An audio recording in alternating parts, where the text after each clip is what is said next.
Vamos falar de pump. Vocês sabiam que tem sistemas de treinamento, sistemas avançados de treinamento que foram criados com o objetivo de gerar pump, né? Porque pessoas acreditam que o pump ele é um importante mecanismo fisiológico. Olha só, o que é o pump? O campeoníssimo aqui está fazendo uma série de altas repetições até a falha. Aqui embaixo o sujeito está fazendo exercício com restrição do fluxo sanguíneo, que é uma técnica usada para reabilitação, mas algumas pessoas fazem isso aí com treinos voltados para indivíduos avançados. Já adianto para vocês que treinar com restrição é a mesma e baixa intensidade. É a mesma coisa que treinar sem a restrição em alta intensidade. Então, se a pessoa pode treinar normalmente, não faz sentido nenhum usar isso. Só faz sentido usar para quem realmente não consegue levantar muito peso ou fazer muitas repetições até a falha muscular com carga baixa, também pode ser um fator complicante. Só que quando você solta esse treco aqui, ou quando você está fazendo uma série até a falha e relaxa, o que acontece com a musculatura? Baita vascularização, você fica inchado, tá? E esse é o efeito pump, que as pessoas falam. Em inglês, self-swelling, inchaço muscular, popularizou-se como pump. Tá, mas o que isso tem a ver com a hipertrofia? Ficar mais inchado? Por causa desse trabalho, desses pesquisadores, um monte de gente usou essa hipótese, que é da área médica, transferiu ela com baita no salto e na lógica para o exercício para explicar que o inchaço poderia levar à hipertrofia. O que esse estudo de 93 mostra? Ele é um estudo, né, que era uma hipótese, depois já virou estudo investigativo, que os pesquisadores da Alemanha, eles viram que aqui eu tenho o balanço proteico nitrogenado, o balanço nitrogenado, né? Que é como se fosse balanço proteico, ou seja, a relação entre síntese e degradação aqui. O que eles observaram, os pesquisadores? Que quanto mais eu desidrato a minha célula muscular, mais a degradação aumenta. Então essa curva aumentando aqui, ó, é a degradação. Quanto maior a desidratação celular, mais degradação eu tenho. Contrapartida, quanto maior a hidratação celular, maior a síntese de proteína. Só que eles usaram células hepáticas in vitro, ou seja, retiraram a célula e foram fazer experimento in vitro. E aí eles desidrataram essa célula. E quando eles desidrataram, a célula aumentou a atividade proteolítica dela, a degradação proteica. Aí o pessoal do exercício brilhantemente falou assim, não, peraí, se in vitro a célula desidrata, se eu hidratar essa célula, ela pode aumentar a síntese.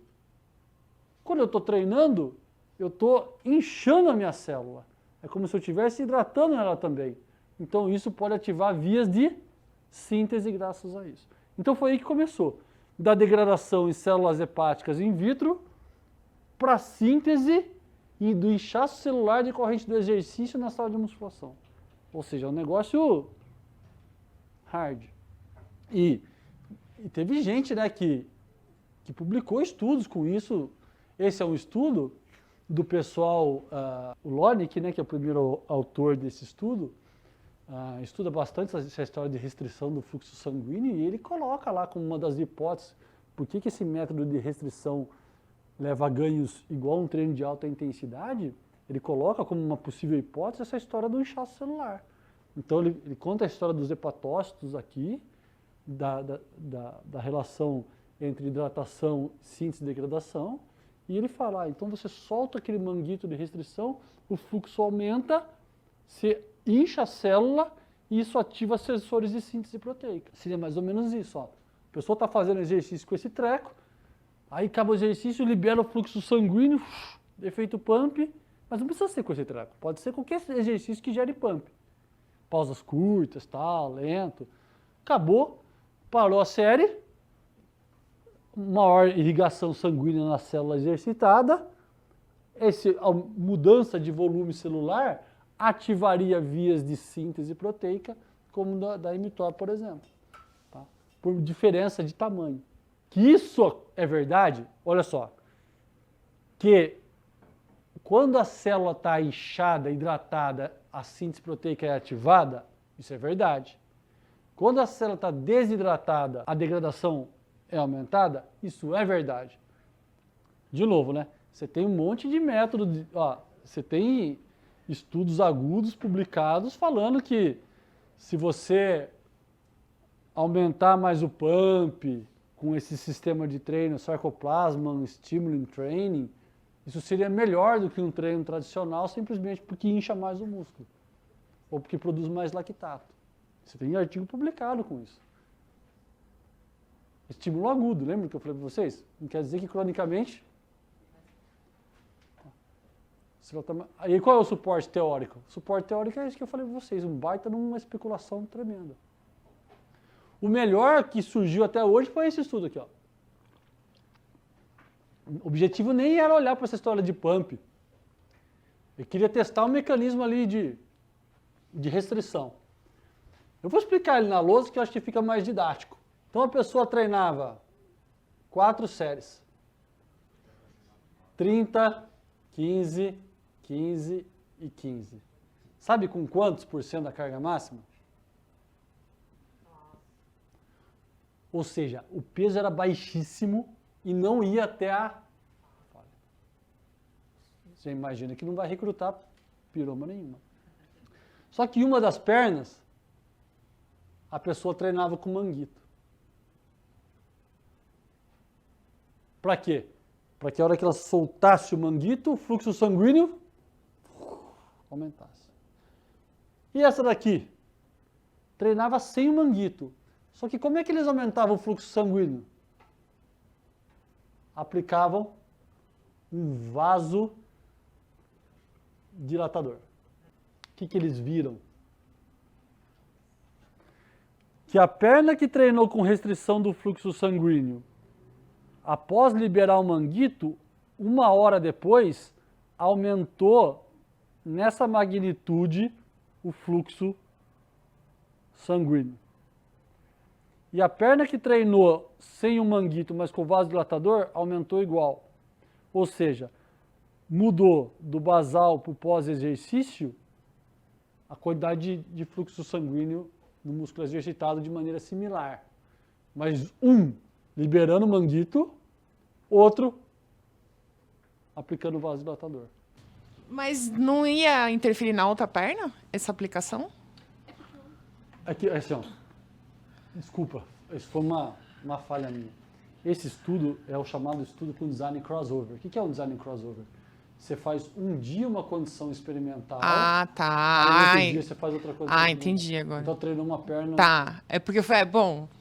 Mas você foi bem na pergunta, bem demais. Você captou bem o negócio ali.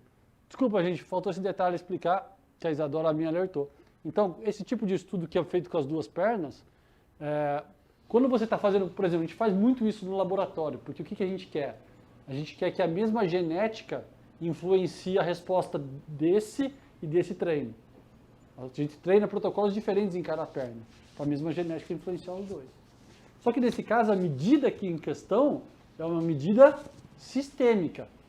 Então você não pode fazer as duas no mesmo dia, tem que ser um dia um dia outro. Bom, e aí? O fluxo sanguíneo aumentou igual, seja liberando o manguito ou aplicando o vasodilatador, com uma série distante da falha com baixa carga. Ambos tiveram o mesmo pump. Qual protocolo aumentou mais a síntese proteica? A perna, isso, boa. A perna com restrição ou a perna sem restrição? Lembra que seja por liberar o manguito ou por aplicar o vasodilatador, o pump foi igual. A síntese proteica foi maior em qual perna? Restrição do fluxo sanguíneo.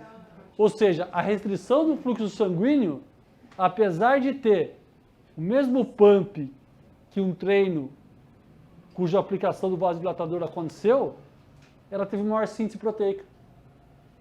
por isso que os meninos falaram aqui. Ou seja, o que eles disseram, gente? Eles falaram assim que à medida que a restrição ela gera hipóxia, a hipóxia faz o pH cair, gera fadiga e exige que eu recrute mais unidades motoras. Lembra?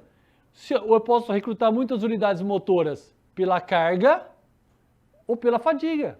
Nesse caso, o manguito gerou fadiga, ele obrigou a ter recrutamento adicional de unidades motoras. Se o pump fosse o bicho, o que tinha acontecido com a outra perna? Mesmo sem alto recrutamento de unidades motoras, o pump ia garantir ativação, aumento da síntese proteica. E não aconteceu. Olha só, tem outra também. Tem gente que fala que se você... Treinos que aumentam mais o lactato são melhores. Então o cara vai lá, faz um estudo, lembra da história da eletromiografia? Ah, porque aumentou, senão a eletromiografia foi melhor. O cara vai lá, faz um experimento, mede lactato e fala, ó, tá vendo? Aumentou mais lactato, estresse metabólico maior, logo, estresse metabólico é bom para hipertrofia, então esse treino é melhor, por conta do lactato. Tem outros que falam assim, vale a pena espancar mesmo, porque espancar garante maior estresse metabólico, então você estressa mais o músculo, você aumenta mais lactato. Isso vai ser melhor, porque aumenta mais a síntese proteica. Olha esse experimento ali. O que os caras fizeram? Eles pegaram e fizeram naquele design crossover que eu expliquei para a Isadora. Um dia vinha, fazia o exercício. Eles aplicavam lactato nas pessoas durante o exercício. Então já faziam um treino que aumentava o estresse metabólico. Só que eles iam lá e... no outro dia, de forma randômica, né? Eles faziam infusão de uma solução salina. E foram medir a taxa de síntese proteica após exercício. Quem treinava e administrava uma injeção de lactato, e quem treinava e administrava um placebo. Teve diferença? Não. A síntese proteica foi igual para os dois. Isso mostra, gente, que se você virar o fio, tudo bem, alguém vai falar para mim assim, ah, mal não vai fazer se ele virar o fio. Talvez gere mais dano, talvez tenha algum prejuízo nos ganhos. Só o fato de você saber que, se você fizer um treino mais estressante, mesmo tendo mais lactato sanguíneo, você não vai ter maior ganho, você vai fazer, por que eu vou fazer uma série a mais? Por que eu vou fazer um exercício a mais?